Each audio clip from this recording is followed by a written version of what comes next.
What's up, everyone? Welcome back to another edition of the Backmarkers F1 Show podcast. Today we're going to be recapping the 2021 Turkish Grand Prix here on episode 117 of our podcast. Thank you so much for joining us. I'm Chris Cato. I'm joined by my fellow backmarker this afternoon, Tyler McDonald, to recap all the action in Turkey. Tyler, how are you doing today? Pretty good. How about you, Chris? It's a nice weekend for us. It was a Thanksgiving weekend here in Canada, so a long weekend, and got to spend some time with some family, which was always nice. I hope you enjoyed your Thanksgiving too. Maybe got a little bit of turkey action there, Chris. Maybe a little too much, but yeah, that's why we took an extra day here to record the podcast. So it's coming out on this Wednesday, so a little bit later than usual. But nonetheless, we're still got a lot to talk about and a lot of exciting things coming on our channel as well. We're not going to announce everything just at the moment because I don't like to announce it before we haven't completed it, but we got an exciting interview coming up at the end of this week. We also got the podcast with Tim Hauraney talking about motorsport in North America, which will be coming out very soon. It will either be at the very end of this week on Friday or Saturday, or early next week on Monday ahead of the United States Grand Prix. So stay tuned to our channel for that as well. And hopefully we should be catching up with Shaker as well by the time we get there. Very busy with work on his side, so we might be able to join us mid-episode here, but we're not quite sure. So we'll catch up with him a little bit later on. So Tyler, let's get right into all the action in Istanbul, and kind of a very interesting race, an odd race in a way. It wasn't the most exciting Grand Prix, but conditions made it kind of tricky and just very weird, because it was... Usually we see races when it rains that we got a shift over period between the wets and the dries, but much like we did last year, we had no shift over, and the the wet tires turned into slick tires essentially. So just general thoughts on the 2021 Turkish Grand Prix to start us off before we get into some of the specifics. Yeah, it did remind me a lot of last year's race, just those intermediate tires turning into slicks and not being the best tire to be on for most of the race. It was really weird. I think they were saying the humidity was 94% or something like that, which is crazy. I mean, obviously that's tough to make help the track dry. And there was that sort of mist in the air for the whole race that kind of just seemed to keep the track pretty wet.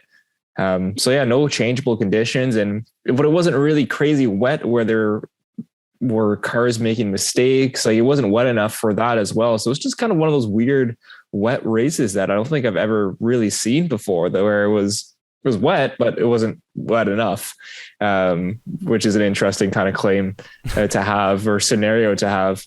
But otherwise, I mean, it's great to see Valtteri take the win. I think he really deserved it. I was hoping he would get at least one win before the end of the year. And I actually predicted in a sports betting pool that I had him winning, and I had Max second. I almost won everything. The only thing I missed was that I had Lewis winning the fastest lap award, and obviously Valtteri snipped it right at the end. So I didn't win my pool, unfortunately. I was upset. But all in all, I thought it was an all right race. Nothing like we saw in Turkey last year. But in the end, it's still entertaining with all the strategy. If you're into strategic races, this was one for you. Yeah, you definitely enjoyed that aspect of the race, and of course the slick intermediate tires, or whatever you want to call them, the way they turned into it. It was pretty funny just to see cars like Esteban Ocon not do any pit stops throughout the whole race.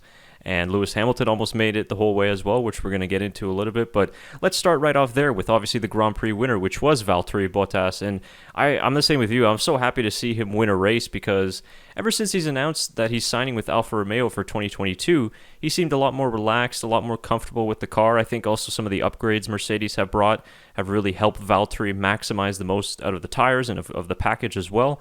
But just to see him on top again, and in a wet race as well. He's kind of struggled in wet races. If you think, obviously, last year here in Turkey with 6 spins and finishing outside of the points, and then earlier this year at the Hungarian Grand Prix, the carnage that he caused on lap 1. So seeing him really excel in the wet conditions and keep Max Verstappen behind him, that was really impressive to see. And he's been driving incredibly well. He's actually outscored Hamilton and Verstappen ever since he's announced his new contract for 2022. So I think this was perfect for Mercedes, considering with the Hamilton engine penalty, Verstappen starting in second, the fact that Valtteri was able to do this. I'm not going to say it was the greatest win of his career, but I think it's definitely ranking up there with Australia 2019, for example. Yeah, I think it's up there, and for the reason that he dominated the whole race. It really didn't seem like he was going to lose the first place at all throughout the whole race. I thought he was in good control and raced a very consistent and not, I wouldn't say perfect, because obviously it could be a little bit better always. Yeah. But to get fastest lap and to lead every single, well, almost every single lap, whatever it was, not including the pit stops and all that. I thought it was really impressive from Valtteri. And that's a Valtteri you want to see, and that everyone's been expecting and just hasn't been there. So don't look now. Valtteri's not out of the championship. You'd have to, I think, win out to make a charge. But in the end, I thought I was very impressed with Valtteri. And like I said earlier, very happy for him. Yeah, it's nice to see. And I was kind of a little bit worried that he might not be able to win a race before the end of the season, because we're getting into the business end of the championship. Anytime Bottas would be leading and Hamilton would be close, we're thinking that their team orders would come into play. But this was a perfect scenario, and it really came together for him. So, good, massive congratulations to him, and hopefully it's not the last of this season and of his Mercedes career, but it is looking likely. But it was huge, his performance, for what it did for the championship, because in second place, of course, was Max Verstappen, but Max was just not there all weekend long, and I think that he will be the first one to admit that himself, along with his team. They were just off the pace for Mercedes, and I think had Hamilton not had the engine penalty, you would have most likely seen a pretty comfortable Mercedes 1-2, because Verstappen couldn't really have any answers for Bottas, and it's not an insult to Bottas, but I think earlier in the season, you would have seen Max pass him relatively quickly and kind of drift away and take a race victory. But we didn't see that this race. So I think Red Bull were struggling with setup. You complained all weekend long of understeer, and that's necessarily not what exactly Max Verstappen likes. He likes a very good, sharp front end that turns in nicely, which is why we saw Perez, his teammate, tend to drive a little bit better this weekend. So in a way, it's good for Red Bull and Verstappen because they walk away with 6 points in the championship. But much like Verstappen's comments post-race, you can tell that he knows that that Mercedes have found a little something extra, especially in the straight line speed, because that's been a talking point, Tyler, that Mercedes have just found something in the engine department in the last couple of races, because they were much, much quicker than Red Bull on the straights, even with a higher downforce setup. Exactly. I mean, we saw how big the rear wing was for both Mercedes drivers. I mean, that was I think it was Hamilton was behind, maybe it was Leclerc at the time, but you could really see the difference on the rear wing and how much more downforce and how big that rear wing was for the Mercedes cars. And I don't know, maybe that's one of the reasons why Lewis took that new ICU penalty. Maybe there's something that they found in that ICU that has projected them to have more pace so far in the straight lines. I'm not sure, but whatever has been happening for Mercedes, it's really been working, obviously. And that's going to be very important for some of the races to come, especially the new Saudi tracks, or I should say the new Middle Eastern tracks. With Qatar having a couple long straights, Saudi Arabia definitely having a few long straights in there, and then the new Abu Dhabi layout, which will favor more high speed performance than it has in the past. So definitely something that Mercedes maybe had in their back pocket and we're waiting to push out next year, and said, well, you know what, we'll have to push out this year. I'm not sure, but whatever it is, it's working. Yeah, and Red Bull has asked some questions about the engine. They haven't lobbed any formal protest because they're just trying to figure out what they're doing. And this has been the sort of off-track bickering back and forth of Mercedes really started it in the beginning of the year with the bendy wing controversy and even the rigid sidewall with the tires and everything, which I think have benefited Mercedes in recent times. So obviously there's no evidence to suggest that they're doing anything illegal. It could just be that they found something maybe in terms of engine performance or setup as well that's enabling them. But I think it really does come down to something with the power unit, because even like you said, with the higher downforce and the bigger wing, they were still faster. Could also be the fresher engine as well in Hamilton's car. But, Verstappen has a relatively fresh one as well, taking all those components in Russia. So it's going to be interesting when you look at the next track, Circuit of the Americas. Not the most power-sensitive circuit. does have some DRS straights, which are pretty long, but of course it is dominated by some medium to higher downforce corners and sectors. And then when we go to Mexico, that's usually a Red Bull hunting ground with the higher altitudes. But I really think that this year it's hard to predict like who's going to be strong where. Like maybe Red Bull won't be as strong as they used to be in Mexico, and it's going to be Mercedes. I think they're really, really close, as we've seen as we get down to the last 6 races here. I mean, there's just so little margin to separate the two teams. Yeah, there really is. And I think that's the most exciting part of this season, is that we finally have a match for the Mercedes dominance over the last several years now. Well, I guess it is 7 years since 2014, which we've been like looking for since, we thought we had it in 2018. We thought we had it in 2019 with Ferraris coming in. Then last year, Red Bull just wasn't there, didn't make as big of a push as we thought they might. And then with the new regulations this year, attacking the Mercedes car almost with the high rake, low rake comparisons for different cars. We've really seen the competition come a lot closer this year, which is fantastic for everyone. And again, we're going to see, is this going to continue to 2022? Who knows?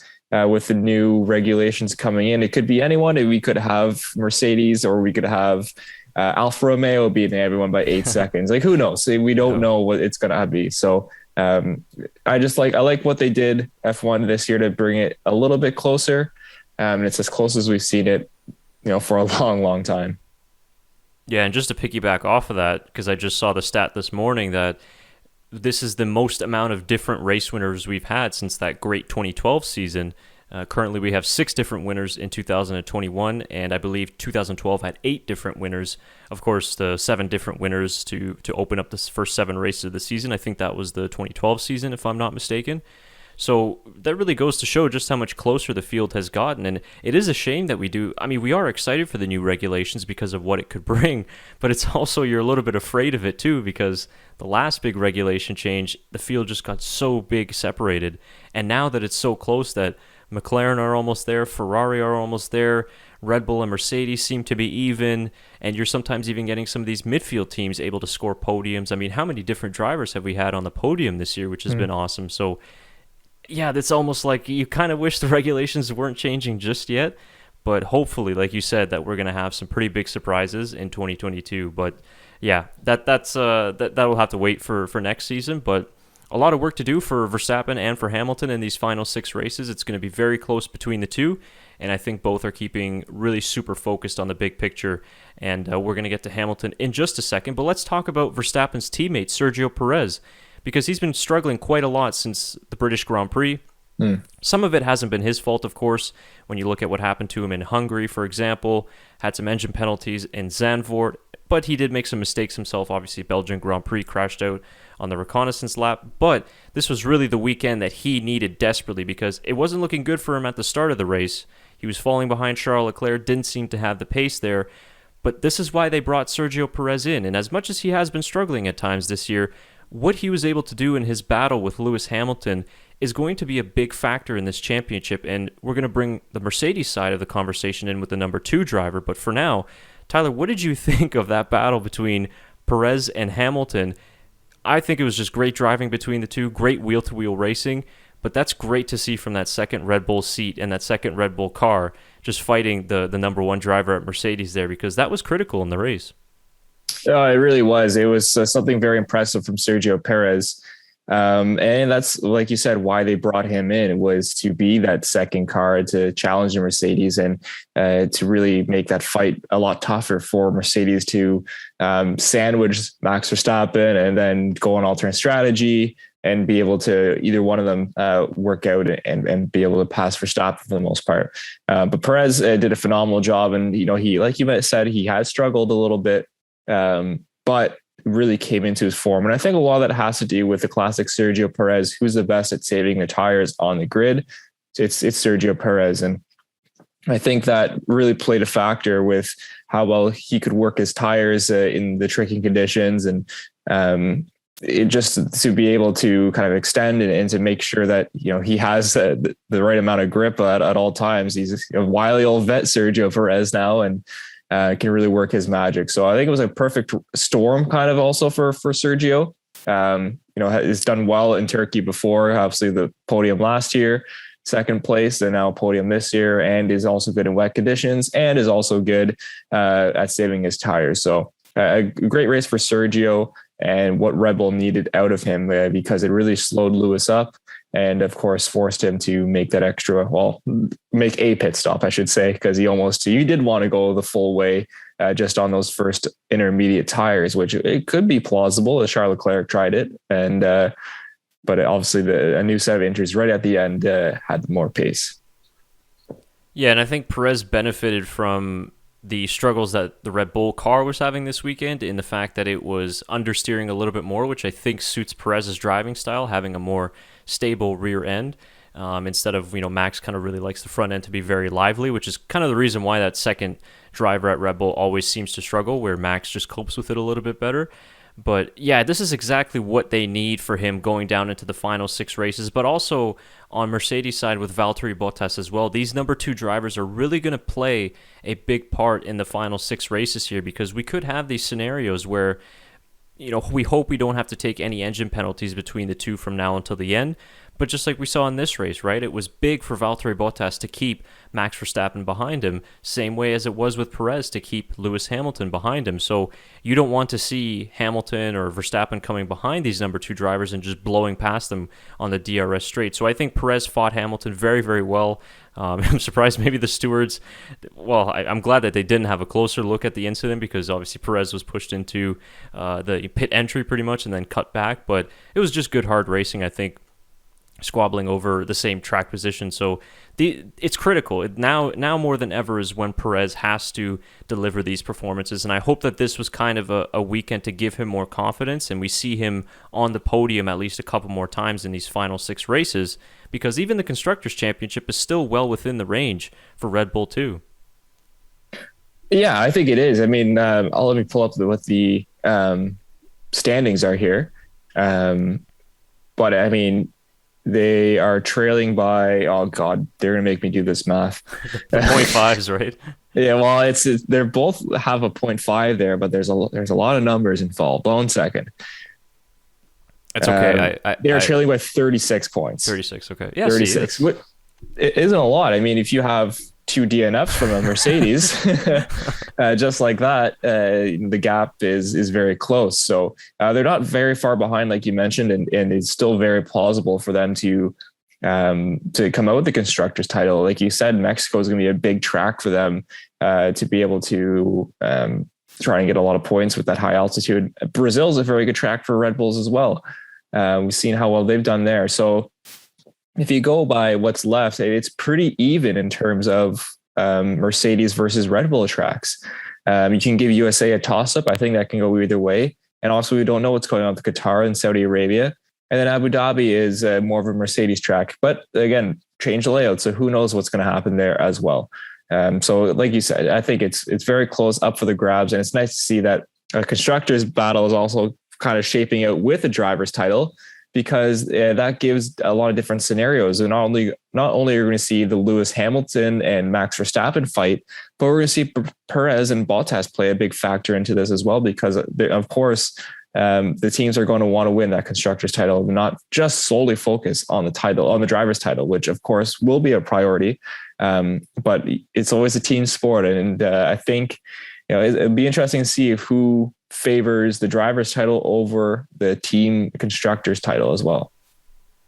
Yeah, that's right. And you got to think that really outside of the drivers, I think the team really want that constructors championship, because, of course, Mercedes, they got almost 1,000 employees, same with the Red Bull. So drivers championship is obviously huge and it's the most prestigious, but for the team members, the mechanics, the social media guys, the communications directors, like they want that team championship as well to feel like, of course, they're part of the winning team as well. So, yeah, it's going to be very exciting, the last 6 races of the season. Can't believe that we're already here at the end, but it seems like we're going to get a nice crescendo. So, to wrap up on the top 2 teams, let's talk about Lewis Hamilton, who, excuse me, had a very good start to the race. Of course, got to give a shout out as well to Yuki Tsunoda in the AlphaTauri for providing the most valiant defense against Lewis Hamilton. I just got to say, I was impressed with Tsunoda. He was keeping the car in all the right bits of the track and really not making it easy for Lewis.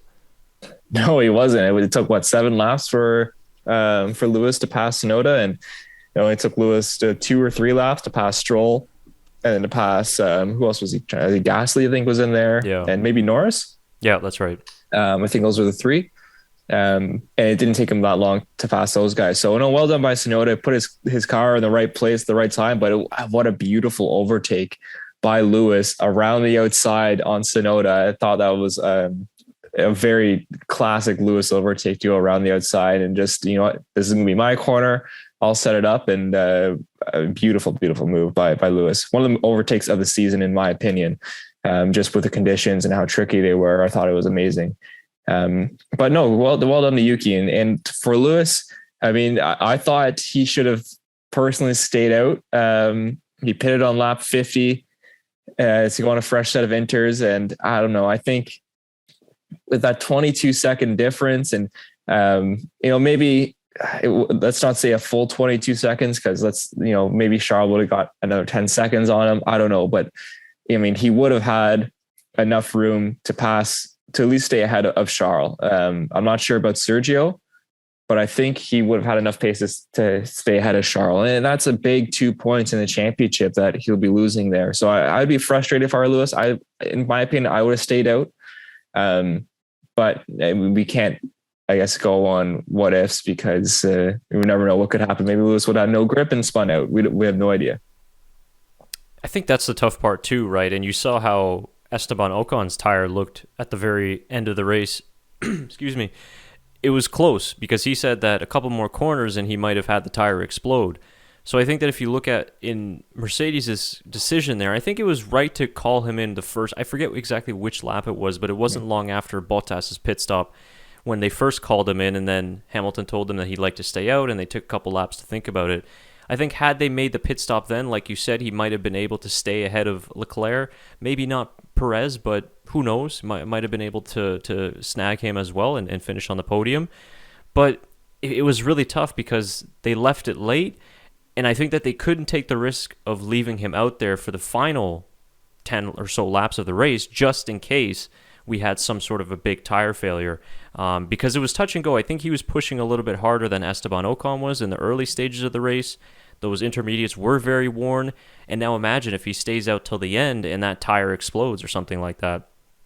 Then he's going to lose even more points than he did with this scenario. So it's a really tough call. And again, we talked about this with Tim Hauraney as well just a few weeks ago, that you're seeing the pressure even get to Mercedes here, because usually Mercedes are snap of the finger, it's a perfect strategy call, and they've got it all on the money. But we're seeing this year that a lot of these kind of little mistakes, this is not a major mistake. Of course, Hamilton did lose a chunk of points, but at the end of the day, those couple of points might be a deciding factor, right, when we get to Abu Dhabi. So I think you're seeing that the championship pressure is getting to them as well, because their decisions aren't as definitive and they're not as effective as they were in recent years. So tough scenario, but I think that and eventually bringing him in was the right move because of just that risk of a tire failure. Yeah, I'm not sure, if it was the right move or not, but it was definitely a conservative move. And that's the interesting part, is that, it was very conservative from Mercedes. Do you have to take risks to win the championship? I think so. Is this a risk that they were willing to take? Clearly not. But I think that they're going to have to take a risk either, at least once in these next 6 races, to help Lewis to take a risk and try to get more points than what they should be able to get. We're going to look back on these little things here and there throughout the championship that will, end up being the difference, because I think it's going to go down right to Abu Dhabi. It's going to be within 5 points, these two, to fight it out for the championship. So who knows how this mistake or how this strategy call will play out for Mercedes. But all I know is that we should put this as with the other strategy calls they've made and the strategy calls Red Bull have made, put this in the memory bank and something we can look back on at the end of the season and see if it was the right call out, or maybe if they should have taken a little more risk to try and win the championship. No doubt. And Hamilton obviously had a right to be frustrated over the team radio. Again, same with the Norris situation in Russia too. There's one side of things when you're in the cockpit and then the other side when you're on the pit wall as well. but I think that some of the other teams were a lot quicker to make that decision. We saw with Bottas, obviously, it worked out well for him. So, yeah, tough scenario, but I like what you said there, just to add that into the kind of a long list now of moments that maybe in our 2021 season review we're going to point to say, there was a point here, there was 5 points there. This is another one of those scenarios. So, yeah, all adds to the great drama of the championship so far. So, yeah, let us know in the comments what you thought of Mercedes and Hamilton's pit stop call. Who was right, who was wrong, and what would you have done in that scenario? It's obviously a very interesting debate. At the end of the day, he finished P5, and his storm from P11 on the grid was made a little bit easier after what happened in the very first corner of lap 1, which was, of course, Fernando Alonso spinning out in his battle with Pierre Gasly, because I think if Hamilton would have come up against Alonso, that would have been a little bit harder than Yuki Tsunoda as well, and I think that's the one driver Hamilton does not want to see if we go back to what happened in Budapest. So what did you think of that first lap incident there between Alonso and Gasly, and you could throw Perez in as well, who was on the left-hand side, and do you agree with the 5-second penalty for Gasly? I mean, it's tricky. It's not a 3-wide corner, and no one backed out of it. Everyone stuck their nose in there, and in the end, Alonso ended up being the odd man out and getting spun around. Is there anything Gasly could do there? No. I think it's a racing incident. I don't think Gasly should have been penalized 5 seconds. I think that if you look at the other factors of Perez being on his inside, there's nowhere for him to go on the inside. There's nowhere for Alonso to go on the outside, and there's definitely nowhere to go for Gasly as he was sandwiched in the middle of those two. Yeah, I don't think it's 5-second worthy. I think Alonso's penalty on Mick Schumacher was 5-second penalty worthy. But no, not Gasly though. It's one of those tricky race, we see lap 1, they usually have a little bit of lenience toward an incident like that, but I'm not sure why they didn't on this occasion. Yeah, I'm the same way, right? It's a lap 1 incident. It's obviously turn 1 as well, tricky conditions. So it's hard because Gasly just understeered into him, and then obviously Alonso was there too. But you could also say that Alonso was quite aggressive trying to make the move there on the outside, considering we saw a lot of drivers spin in that area during qualifying as well. Even Bottas had a big oversteer moment in the race, so it's a very slippery area. But even though if I don't agree with the penalty, again, I understand why the stewards gave it, because they've been kind of setting that precedent this year of when there's contact made and a driver spins out, they usually have to penalize the driver kind of being the aggressor there. So, yeah, definitely on the Mick Schumacher side of things, that was just watching the replay. It was just it was a torpedo move from Alonso, really. It's like, we don't expect to see that from him. But I don't know, did you see the photo of Alonso apologizing to Mick after the race? No, I didn't see that. No. Okay, I'll share my screen with you then, just because it's a really wholesome moment here. And I think that, I was making this comment too of just how full circle everything comes from. So this was, I think, was in the media pen after the race. Alonso just came up to Mick and said he was sorry. But it was funny because F1 was putting out all this promo before the weekend of Michael Schumacher's battle with Fernando back in 2005 and 6, I think it was. That's right. And now here we are. He's punting his son out of the race, unfortunately. Yeah, because Mick was he P13 or 14 at that point? Yeah, I think it was like 14, 15 still, yeah. Yeah, so he was, kudos to Mick for a fantastic qualifying session. Really well done. I think maybe that was undermined during this whole weekend, is just how well Mick Schumacher did. Of course, that spin really hurt him and sent him right to the back of the grid, but he did pass Mazepin in the end. So Mick maybe a little faster on Turkey. But no, that's nice to see from Alonso to apologize to Mick there. I like that kind of photo, and I like the comparison you made between Michael and Mick. What is it, 16 years later, and Alonso's punting Michael's son out almost out of the race. Yeah, it's funny. Like, you get nostalgic, and you kind of get a little sad too, because you wish Michael was at the track, right? In the sort of the parallels. Because if you look at it, Kimi was there when Michael was in his prime. Fernando was there when Michael was in his prime. These are the guys that were racing and battling him for the championships, and now, like you said, 16 years later, here's his son racing the same guys, which is, it's just so impressive on both sides, and the connections there. So Yeah, it was unfortunate, but I agree with you. I think Mick had a very strong qualifying. You saw just how happy he was too to Mm. get into to get into Q2. It was huge for them, but to be only 3/4 off of Q3 as well, I think was very solid. So yeah, well done to Schumacher, who's had a pretty decent rookie season so far, and I think he's Yeah. hoping to have a good end to this year. I'm not sure if you give him rookie of the year because I mean Sonoda is just in a faster car and has done well. But if you're looking at car performance compared to how the driver has done, I mean, in my opinion, I think he's rookie of the year this year. So we'll see what happens in the last 6 races as well. Yeah, I think that's fair.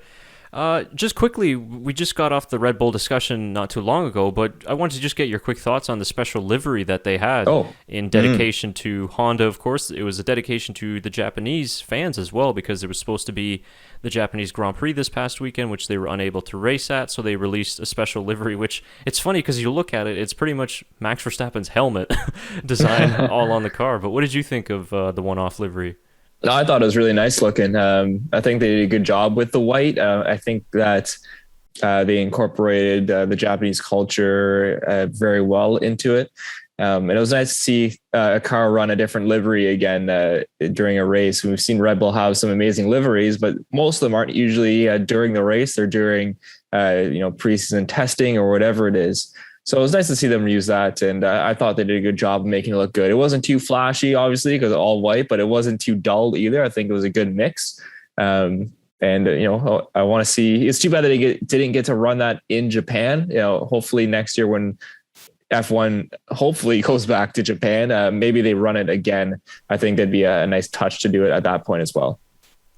Yeah, it was a really cool little classy livery, and just the small details, like you had the Japanese sort of red dot where the driver number is, and then of course they had the arigato on the rear wing as well with the thank you to Honda. So really, really cool. Of course, disappointing that they couldn't run it at the Japanese Grand Prix, and this would have been the Japanese Grand Prix in which Honda could have had a 1-2, Yes. most likely, right, with the package that they have this year and two strong drivers. So that's a real shame as well. But if we do go back to Suzuka next year, Honda is still going to be in the back of that Red Bull. Of course, we don't know where Red Bull is going to be next year in terms of performance, so hopefully they'll be able to have a little bit of a tribute then, but it'll be under a different name, unfortunately, because Honda is leaving. So yeah, cool one-off livery there. Let us know in the comments what you thought of the livery, and where would you rank it amongst the special liveries that we've seen so far in 2021. I can't be ahead of golf. I can't be ahead of that golf one. I don't think anything's going to top that. No, I don't think so either. Yeah, that's a beautiful one. That should be their full-time one. Anyways, Yeah. maybe next year. Well, actually, just speaking of McLaren, they also just, ahead of the U.S. Grand Prix, they released this really cool merch. It's like a football jersey, but with the drivers' sort of cool. numbers on it and stuff like that. So it's essentially a McLaren football jersey, of course, ahead of the U.S. Grand Prix next week. So yeah, it's pretty neat. There'll be a lot of McLaren fans in the U.S.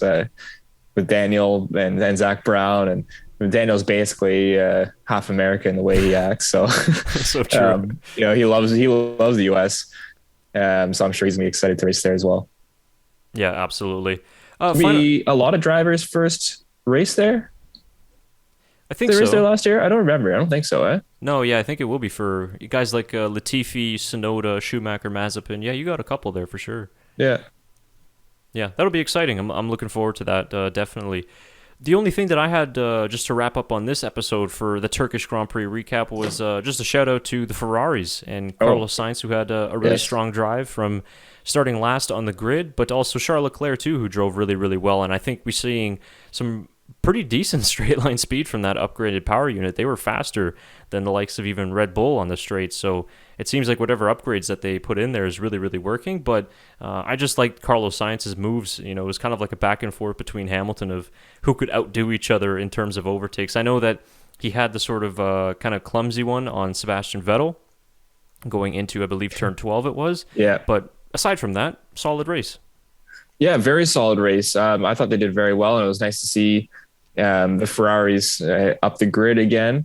Charles had a very solid race, and I was hoping that he would squeak out a podium there, but just unfortunately he couldn't. And Carlos Sainz, I thought at one point, I was like, he's going to get a podium at the way he's racing. He was overtaking a car a lap at one point. It was really impressive start by Carlos. So great confidence for them going into the latter parts of the season. And I mean, those are two very talented drivers. They just need the car under them, and they can be, a world championship challenging team. They really can be. It's the exciting part for next season as well, where Ferrari could be the sleeping giant, as many people have referred to them. But let's wait and see, because Ferrari do have a tendency to blow things when it comes to performance and things like that. But they have a really strong driver lineup here, and it's interesting that you mentioned Leclerc not being able to score the podium. He's only got one this year, and Carlos Sainz has been able to grab a couple under his belt now. So I think some poor luck on Leclerc's side, but Sainz has been just so steady as well. I think he deserves quite the credit for how he's been able to integrate himself into Ferrari. Yeah, no, he has been. And, I thought that maybe it would take him a little bit longer to integrate into the team than what we saw this year. But he reacted pretty quickly to the changes going toward Ferrari, and it has been very consistent and very solid. He's always going to have a good race, it seems like. So it's a big positive for Carlos and, his options for the future. I know he's signed next year, but I'm not sure about the year after. I'm not sure what his contract is. So it'll be interesting to see with all those young Ferrari drivers coming up, where exactly Carlos Sainz will fit in the future, and whether or not he moves teams or goes to Mercedes maybe down the line. Who knows what could happen? He's kind of been a little bit of a journeyman in terms of teams he's driven for. He's driven for 5 teams out of the 10 on the grid. If you go Alfa Romeo, not Alfa Romeo, AlphaTauri slash I don't remember what they were back then. Oh, thank you. Jeez. Red Bull, Renault, McLaren, and Ferrari. So maybe the biggest journeyman out there so far, and it'll be interesting to see where he lands down in the future. But he had a phenomenal race and has had a very good year so far. So my final shout out then just got to go to Sebastian Vettel for attempting to skate on ice with those slick tires. I don't know why he made that call, to be honest with you. I guess he had to try it, but it was just, it really, I don't think he was on for much of a good result anyways, but it just totally ruined his race. But nonetheless, his rallying skills are pretty impressive. Yeah, I know he wasn't on for points, and I didn't mind them going for it. I mean, why not? You may as well try and shake things up. I actually didn't mind the move. But it just wasn't in the right scenario for slicks. Maybe earlier on, but it seemed like it got a little bit wetter or less grippy at the end of the race. Maybe earlier on around lap 30 or 35, it would have been a good time to actually try that. But not at the end of the race, unfortunately, for Sebastian. But I don't mind the risk, because if they would have somehow had 5 seconds on everyone, it would have sent the whole grid for a loop. It would have been insane. So kudos for them for trying it. We wanted to see someone try it. So yeah, true. It really wasn't much to lose anyway. So yeah, gave us some good entertainment at least. And my final one obviously goes to Kimi Räikkönen, who had the drink this weekend, but it was all over his boots. Yes. Yeah, too much drink for Kimi. And I think there was I listened to the full rant. He's like, this is the simplest thing on the car, and we can't even get it to work. Like, what do we look like idiots? And there's some swear words in there as well. Oh yeah.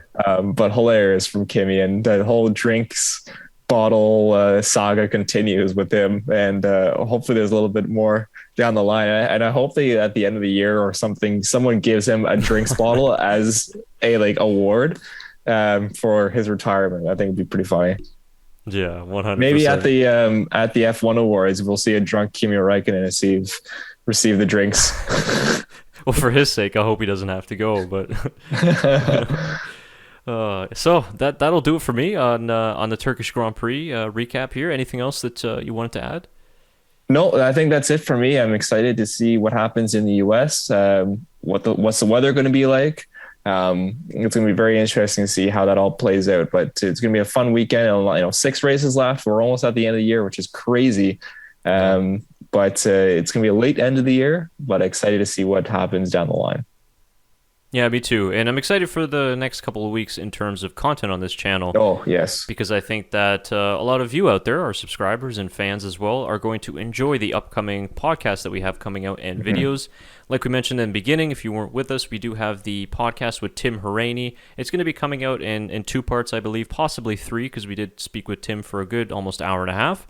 So that will be coming either the end of this week or the beginning of next week. So just stay tuned to our Twitter at TBMF1 Show or our YouTube channel community tab, as we'll be posting updates there as well. So that'll be very interesting. And then Tyler, you and I have an interview upcoming this Thursday with a very special guest. We're not going to reveal who. Let's let it be a surprise, and also let's not jinx it. Make sure that the interview goes well. Should we give them a hint, like a teaser of what? If you want, it's up to you. We'll just say he has driven an F1 car in a race before.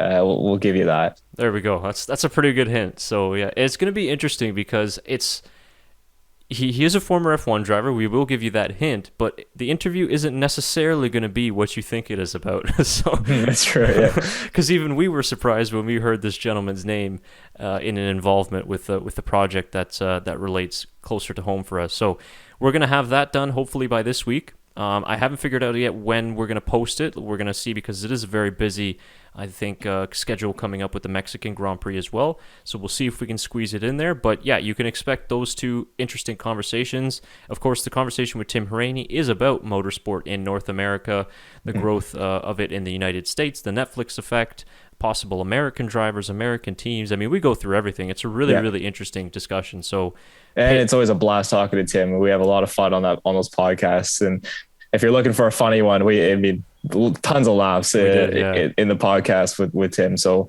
definitely look forward to that. Yeah, absolutely. So yeah, follow us on social media for all those latest updates. If you did enjoy this podcast, give this video a thumbs up. If you are listening on one of the podcast apps, give our podcast a good rating and subscribe as well, so you never miss a new episode, whether it be a special one or a race recap for 2021. So that'll do it for this episode. Thanks everybody for joining. Thank you for all the support, and we really appreciate you guys following us this season. It really means a lot. So for Tyler McDonald, I've been Chris Cato for episode 117. We'll be seeing you soon. Bye for now.